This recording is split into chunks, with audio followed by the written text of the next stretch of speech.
Sadiq Khan has climbed on his soapbox recently, trying to make out that he and the Met are completely untied from one another in what can only be, in my view, an attempt to appeal to potential voters. We know that the Mayor of London and the Met are in bed with each other. Well, not Khan and Dick, because she don't swing that way, but metaphorically. After the unlawful strip search of child Q at her school based on a teacher's assumption that she smelt of cannabis, he's now putting pressure on the IOPC to ramp up investigations. Now, to be fair, and report facts available, it appears that the search didn't even happen recently, according to the newspaper My London, something I was unaware of, to be fair.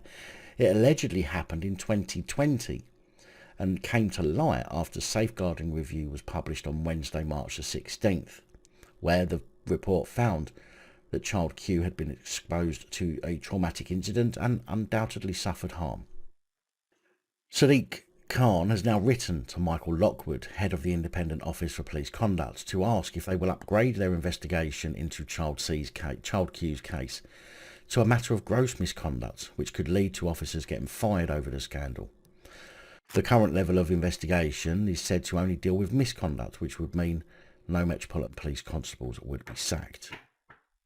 Now, it's funny how it's taken 2 years for Sadiq Khan to get on his soapbox, considering I would assume he would have known about this far sooner, being the Mayor of London and all that, and also the Crime Commissioner for London under the Combined Authority. But no, he only speaks out as the information comes into the public domain, which in itself speaks volumes about the prick as far as I'm concerned. Sadiq Khan said in a statement he was disgusted and angered by what the 15-year-old black schoolgirl from Hackney was subjected to. Got to add the colour in there, haven't you, Sadiq? Again, so alarmed and concerned you've left it 2 years to speak out. He added, the investigation by City and Hackney Safeguarding Board found that racism likely played a part in a decision to conduct the strip search, which has understandably been extremely traumatic for the child and her family. Now we have this new report. I've written to the IOPC asking them to look at it as a case of gross misconduct by the officers involved.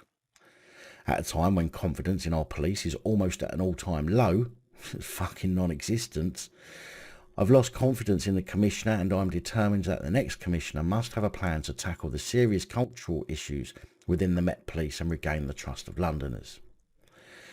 In a letter to the IOPC, Sadiq Khan wrote, I understand that the IOPC made an initial severity assessment of misconduct for the officers involved in this case, and it was agreed with the Metropolitan Police Service.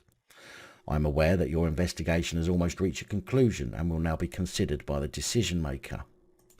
I am writing to urge you to consider in detail the report by the Local Safeguarding Practice Review, particularly its finding that racism had a role in the decision to conduct a strip search.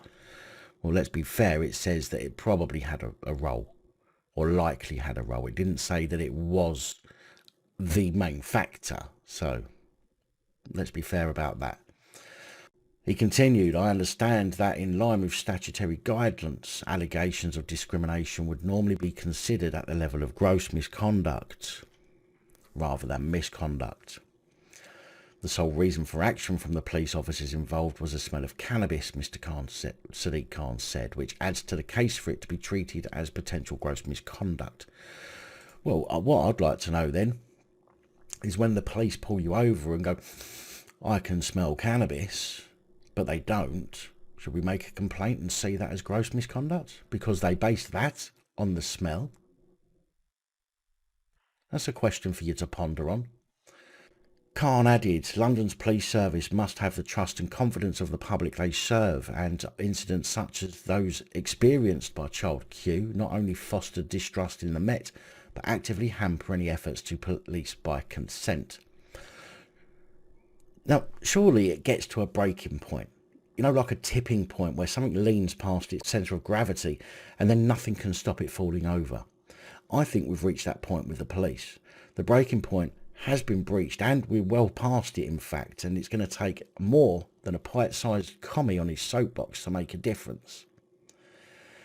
A genuine reform of the police is needed. If any business had so many failures, the government would step in and ask questions. So why is it that when it's an actual government agency They generally just change the name, change who's running it, and carry on without any real changes.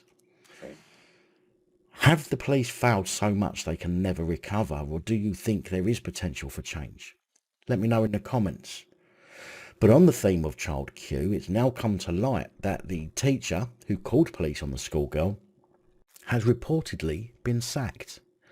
The teacher, 2 years from the date of the incident, was allegedly still employed, but following a protest outside Stoke Newington police station on March the 18th, a protester said to be passing messages from Child Q, her family and legal teams, said the teacher has been fired.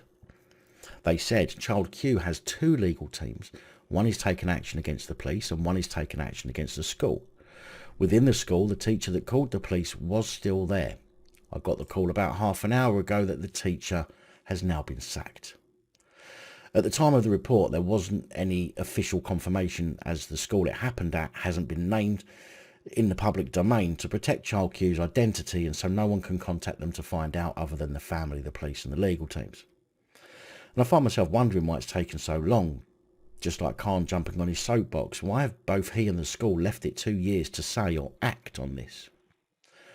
3 police officers involved in the incident have been investigated for misconduct by the Independent Office for Police Conduct, which is finalising its report. Scotland Yard has apologised and said the incident should never have happened. Now let me ask you, everybody, a question.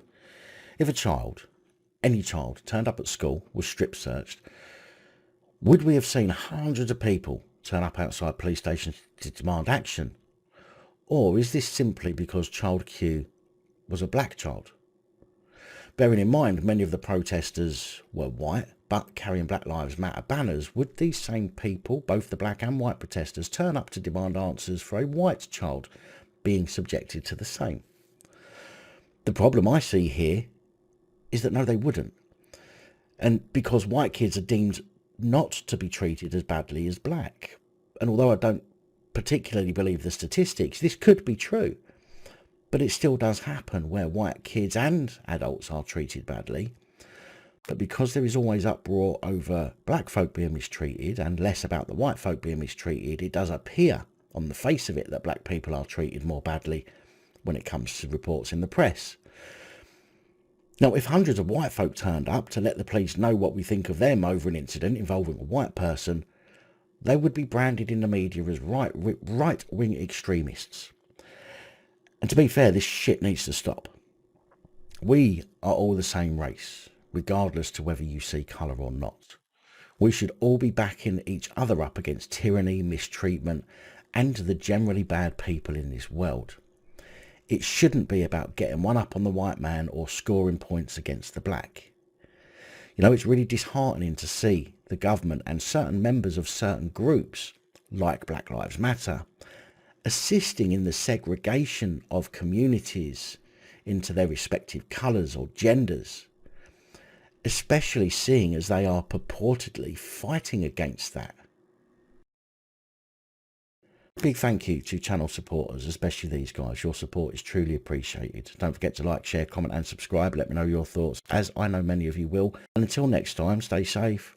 Please look after each other. Always film the police and other officials.